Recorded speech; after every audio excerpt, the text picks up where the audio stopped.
Guys, welcome to my YouTube channel. So ngayon may panibago po tayong video guys. Sa video ito, ipapakita ko sa inyo, ituturo ko sa inyo kung yung mga Call of Duty niyo o COD is ito po yung nakalagay. Download configuration file. Make sure your device is connected to a network and then restart the game. So yun po ang problema ng ating Call of Duty application guys. So hindi tayo makapag-open ng ating Call of Duty dahil ito po yung nakalagay, ito po yung sabi ng apps na download configuration fail, make sure your device is connected to a network and then restart the game. So ngayon, paano po yan i-fix? Paano po yan ma-fix itong problema ng Call of Duty application? Yun. So pag i-click natin yan guys, babalik po siya. Yan po ang ano niya, babalik po siya sa back ng ating cellphone. So ang gagawin niyo, at punta kayo sa settings ng inyong phone guys. Tapos hanapin niyo yung apps. Tapos manage app. Tapos hanapin niyo guys ang hanapin niyo guys ang Call of Duty. Sana 'yun. Research natin. Ayun, Call of Duty. So ang gagawin niyo guys is punta kayo sa app permission, remove restriction, enable nyo lang yan. Contact, punta kayo sa contact,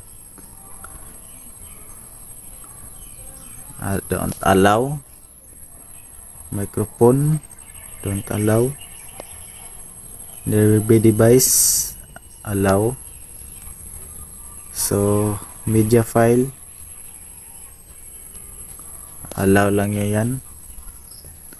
Tapos remove permission, free space, ayun. Tapos back kayo, clear data, clear cache lang nyo guys, clear cache, ayun. Tapos battery saver, no restriction. Tapos clear default, install app, allow.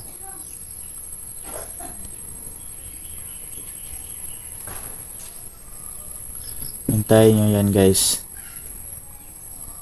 Okay. Tapos back kayo. Ayun. Tapos auto start. Okay. Enable nyo ang auto start.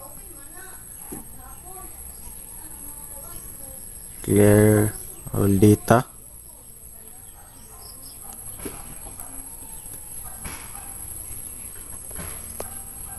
Ayun guys. Tapos punta kayo sa ano guys, punta kayo sa Play Store guys. Play Store,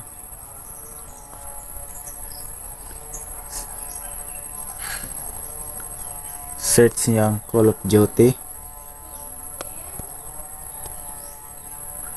Tapos i-click yung play guys. At yun, na-open na po siya guys. Storage permission, allow Call of Duty Mobile to additional maps, operation weapon. So i-click niyo ang okay, allow.